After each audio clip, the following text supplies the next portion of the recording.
Bonjour, bienvenue sur Tao. Alors ça fait un petit moment que j'avais pas fait de vidéo sur ma chaîne YouTube, donc je vais reprendre la série sur le choix d'un bateau de voyage. Donc là on va parler un petit peu des matériaux de la coque. On va commencer par le polyester. Alors le polyester, ça a la réputation d'être un matériau parfait parce que pas d'entretien et un bateau qui vieillit pas, qui n'a pas de problème d'usure dans le temps. Alors est-ce que c'est vrai ou est-ce qu'il faut nuancer ceci? Alors, la facilité d'entretien, oui, clairement. Pourquoi? Parce que mettre en œuvre du polyester, réparer du polyester ne demande pas des compétences très particulières. C'est à la portée d'un travailleur manuel, même très moyen. Voilà. Donc, soit vous allez pouvoir l'apprendre vous-même, soit vous allez avoir des facilités à trouver un professionnel qui sait le faire.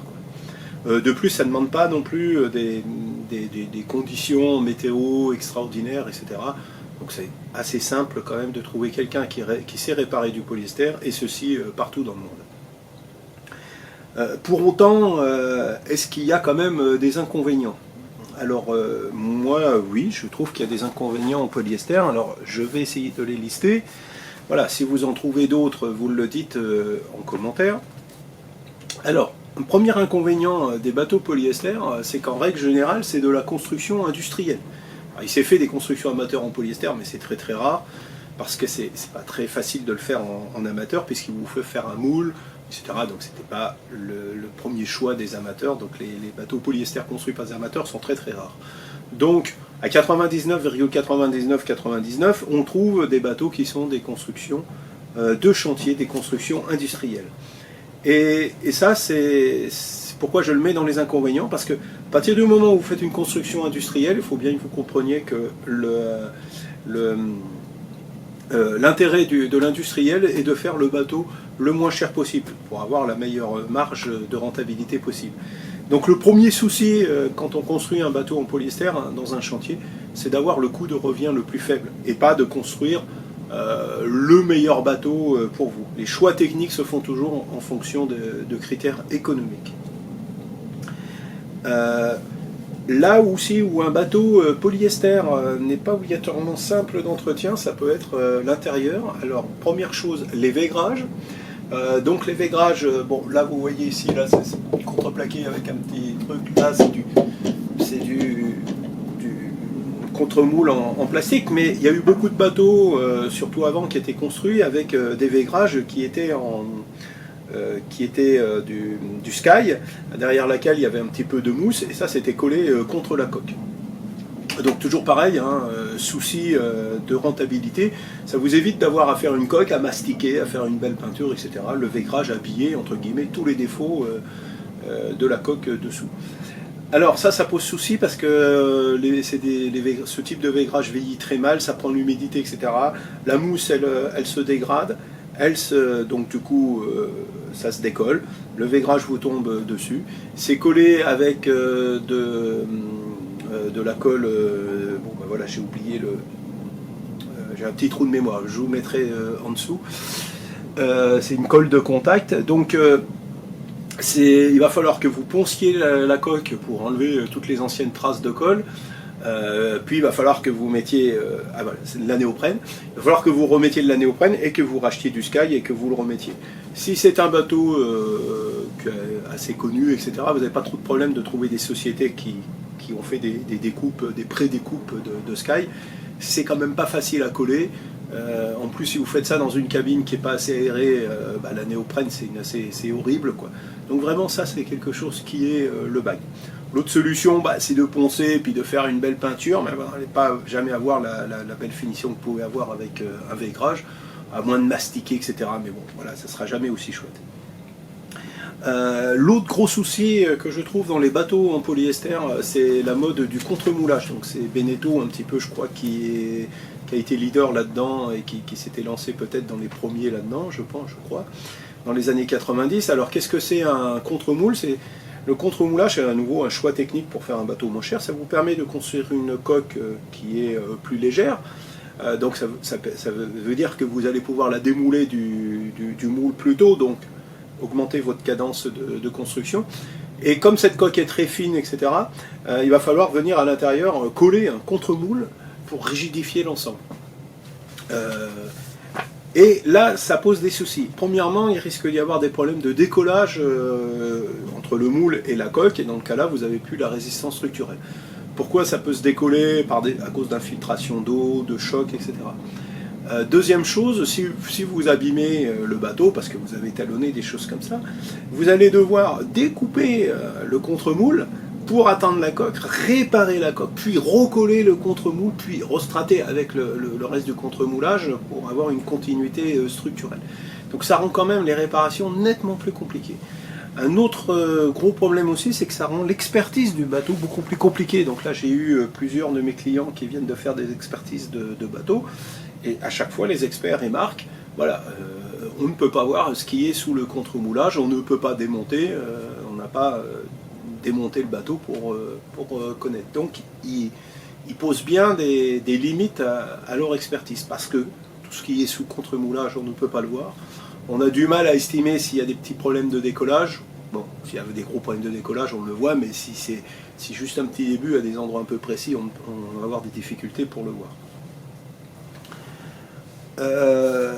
L'autre petit défaut, c'est souvent aussi l'osmose. Donc ça, c'était plus classique sur les anciens bateaux et beaucoup moins sur les bateaux modernes. Parce que maintenant, en règle générale, les chantiers construisent dans une atmosphère stabilisée, ce qui n'était pas le cas dans les années 90, dans les années 80. La majorité des chantiers ne fabriquaient pas dans une atmosphère stabilisée. Donc si vous achetiez un bateau qui avait été construit en plein hiver et que c'était un hiver pluvieux en Vendée, et ben en fait, il y avait déjà plein d'humidité qui était mise dès la construction dans le bateau, donc en fait le bateau était osmosé dès le départ. Et puis voilà, il y avait aussi des problèmes d'osmose, parce que comme on avait dit aussi à l'époque que les bateaux ça s'usait pas, ça s'abîmait pas, c'était sans entretien, on a eu la mauvaise surprise de découvrir au bout d'une dizaine ou une vingtaine d'années de recul que les bateaux avaient fait de l'osmose. Maintenant ça a été pris en compte, souvent le gel coat on le fait avec du vinyle ester pour éviter que ça s'osmose et pas du polyester. Et puis de toute façon maintenant en règle générale, avant de mettre la première fois le bateau à l'eau, on fait un traitement préventif d'osmose, on met plusieurs couches de peinture époxy qui protègent la coque et évitent qu'elle s'osmose. L'autre petit défaut que l'on peut trouver, c'est l'uniformisation des bateaux. Donc particulièrement dans les chantiers français, les bateaux étaient construits non pas en fait, leur premier client des bateaux de chantier français, surtout par exemple Beneteau, ce n'était pas la vente à des particuliers, c'était la vente à des sociétés de location. Donc les bateaux étaient conçus en fait pour être des bateaux de location, pour être adaptés à la location. Ce qui n'est pas obligatoirement adapté à vous en tant qu'utilisateur qui voulait faire un tour du monde, un tour d'Atlantique ou des choses comme ça. Ou même naviguer en famille en Bretagne ou en Méditerranée. Et le deuxième chose qu'on a eu, c'est que c'est une uniformisation, quoi. Les bateaux polyester sont souvent assez peu originaux, quoi. Voilà. Donc là, par exemple, vous voyez, je suis dans un Beneteau, il y a un carré central, il y a une cabine ici, il y a deux cabines derrière, parce que c'est une version propriétaire. Si c'était une version charter, il y aurait deux cabines devant, deux cabines derrière. Là, il y a 3 toilettes. S'il y avait 4 cabines, il y aurait 4 toilettes. Est-ce que vraiment vous avez besoin de 3 ou de 4 toilettes quand vous êtes en train de faire un tour du monde? En famille ou avec un ou deux équipiers? Non. Donc, est-ce que c'est le mieux d'avoir ce carré ici assez immense avec une cuisine tout en long, etc. J'en suis pas si certain, quoi. Voilà. Donc vous vous retrouvez avec des bateaux qui sont un peu standardisés, qui ne sont pas obligatoirement ce qui est le plus adapté à votre programme de navigation. Par exemple, les toilettes, c'est vraiment ridicule d'avoir 4 toilettes pour un bateau avec lequel on navigue en famille. Ça serait mieux d'avoir plus de rangement pour la nourriture, ou avoir un endroit pour bricoler qui soit un petit peu un atelier, enfin des choses comme ça, quoi. Voilà, quoi. L'autre, par exemple aussi, oui, dans le genre, voilà, vous voyez bien que quand vous achetez une majorité de bateaux au polyester, les boiseries, c'était toujours pareil. Là. Bon, récemment, ils ont mis des boiseries beaucoup plus claires, mais pendant longtemps, ça a été des boiseries qui sont assez sombres, de style acajou. Voilà. Les bateaux étaient assez formatés et pas très originaux. Quoi. Voilà.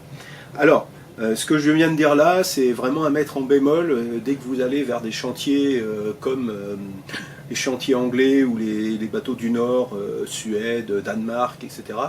Où là, les bateaux étaient vraiment conçus pour des bateaux de propriétaires. C'était pas du tout des bateaux qui étaient vendus à la location. Donc c'était des bateaux pour des propriétaires, souvent en plus dans des pays un peu froids. Donc là, c'était quand même vraiment une mentalité différente et avec des intérieurs qui sont pas du tout ce que l'on trouve dans la construction française classique. Après, un autre inconvénient, alors là, qui est vraiment pas connu, c'est le vieillissement des bateaux au polyester. Donc les bateaux en polyester, la publicité, c'était de vous faire croire que c'était des bateaux qui ne vieillissaient pas, qui n'avaient pas de soucis d'entretien et qui ne vieillissaient pas. Alors ça, c'est totalement faux. Voilà.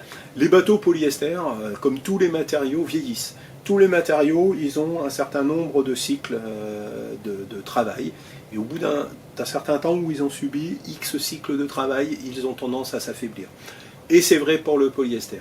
Alors déjà, le polyester, d'origine, c'est pas un matériau qui est extrêmement rigide quand vous construisez. Donc vous vous retrouvez déjà assez vite, même avec des bateaux assez neufs, à avoir difficulté à mettre beaucoup de tension au niveau des gréements, des choses comme ça, parce que la coque est relativement souple. Mais ça va s'aggraver, ça peut s'aggraver, ça dépend aussi des bateaux, de leur qualité de fabrication, etc. Ne généralisons pas. Mais ça peut s'aggraver en plus en vieillissant. Donc moi par exemple sur mon bateau, le Sélection 37 que j'ai eu, c'était un bateau où je n'arrivais pas à avoir la tension que j'aurais dû avoir sur le gréement, quoi. Parce que c'est un bateau qui avait vieilli prématurément, parce qu'il avait beaucoup été utilisé en régate, il avait beaucoup fait de milles, mais moi en plus j'avais fait beaucoup de milles avec, puisque j'avais fait 4 transats, un tour d'Europe, etc. Et voilà, quoi. Donc quand je tendais les hauts vents, c'était la coque que je cintrais, quoi. Le bateau manquait complètement de raideur. Donc probablement parce qu'il était construit déjà léger à l'origine, mais aussi parce que le polyester avait vieilli, quoi. Donc j'ai rencontré plusieurs personnes, moi, dans des discussions que j'ai eues, dans des mouillages, etc., qui avaient des bateaux polyester et qui voyaient que leur bateau polyester était déjà en train de vieillir, qui commençaient à avoir des problèmes de tension de gréement, qui voyaient que la coque avait subi des déformations, etc. Et d'ailleurs, je mettrai sous la vidéo le lien pour aller voir le blog de ma société, si vous êtes intéressé par mes services de coaching, d'aide à l'achat d'un bateau, mais aussi de cours de voile, différentes choses que je propose, je vous laisserai aller regarder. Mais je vous mettrai aussi le lien vers une vidéo de Pierre-André Huclos, qui vient de faire la longue route 2024. Alors une petite vidéo vraiment sympathique à regarder. Et à un moment dans la vidéo, il parle justement de l'usure de son bateau, qui commence à voir que son bateau, il vieillit et qui commence à noter des petits problèmes un petit peu structurels, quoi. Voilà. Alors lui, il avait fait vraiment beaucoup de milles, mais c'était aussi un bateau extrêmement solide à l'origine, quoi. Voilà. Donc sur d'autres bateaux construction de série, vous pourriez avoir les problèmes beaucoup plus rapidement, quoi. Alors je coupe la vidéo au montage pour vous apporter aussi un témoignage supplémentaire sur la souplesse des bateaux en polyester. C'est que moi, sur les nombreuses transats que j'ai fait de convoyage vers les Antilles ou les États-Unis, j'ai souvent vu les bateaux qui travaillaient en cours de navigation. Donc vous retrouvez à avoir des portes qui ont du mal à fermer, ou des portes qui s'ouvrent tout seuls, des planchers que vous n'arrivez plus à lever pour aller regarder dans les fonds. Donc c'est vraiment significatif de la souplesse du bateau, de la souplesse des bateaux en polyester, même quand ils sont neufs, quoi. Donc imaginez ce qui se passe après quand ils vieillissent. Voilà, on reprend la vidéo. Voilà, là j'en ai un petit peu fini avec les inconvénients. Ah oui, juste pour rajouter, alors ces problèmes structurels qu'on peut avoir sur les bateaux quand ils vieillissent, c'est beaucoup plus courant aussi encore sur les catamarans, parce que les catamarans, alors je l'avais déjà dit dans ma vidéo que j'ai fait sur le choix d'un catamaran bateau de voyage, les catamarans subissent des efforts structurels bien supérieurs à ce qu'un monocoque subit. Ils ont été parfois construits vraiment un peu trop lèges.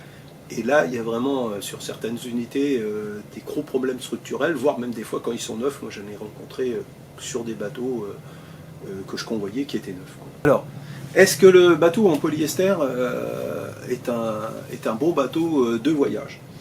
Alors, dans les inconvénients, là j'ai oublié de citer un petit inconvénient aussi, c'est que dans la qualité de construction des bateaux polyester, il y a un petit peu à boire et à manger, si je puis dire. Donc il y a quand même vraiment eu des bateaux qui avaient des finitions qui étaient quand même pas géniales, avec des défauts de fabrication qui font que le bateau a tendance à mal vieillir ou à vous coûter du temps à l'entretien parce que vous avez beaucoup de choses à revoir. Mais vous avez aussi des bateaux en polyester qui étaient de très bonne qualité, de très bonne fabrication, de fabrication très sérieuse. Donc le gros avantage du bateau en polyester, c'est que vous allez avoir un large choix. Comme 99% des bateaux polyester sont construits les bateaux, pardon, 99% de la construction navale, ce sont des bateaux en polyester, et ça c'est vrai dans le monde entier, vous allez avoir un choix énorme. Vous allez, par rapport à votre budget, vous allez avoir moyen, si vous définissez bien le budget que vous avez, vous allez pouvoir trouver un bateau qui vous correspond. Vous allez alors avoir ce choix, vous allez avoir des vieux bateaux, des bateaux récents, des petits bateaux, des grands bateaux, des catamarans, des monocoques, etc. Vous allez avoir un large choix. Ce que vous n'avez pas dans les autres matériaux. Le fait que vous ayez un large choix va vous permettre aussi de trouver a priori le bateau adapté à vos voisins, à vos besoins. Le facteur limitant va être en fait le budget. Voilà. Donc c'est pour ça que moi par exemple sur tous les derniers clients que j'ai, sauf un qui a acheté un bateau en bois parce que c'est un bateau en bois qu'il lui voulait, et tous les autres ont acheté des bateaux polyester parce que c'est ça qui est le plus facile à trouver. Voilà. Ok, voilà, c'est la fin de cette vidéo. J'espère qu'elle vous aura plu. N'hésitez pas à commander, à liker et à partager sur vos réseaux sociaux pour référencer la chaîne. Je remercie tous les nouveaux abonnés que j'ai eus, malgré que je n'ai pas fait trop de vidéos, j'ai eu plein de nouveaux abonnés. Et puis, be safe et à bientôt.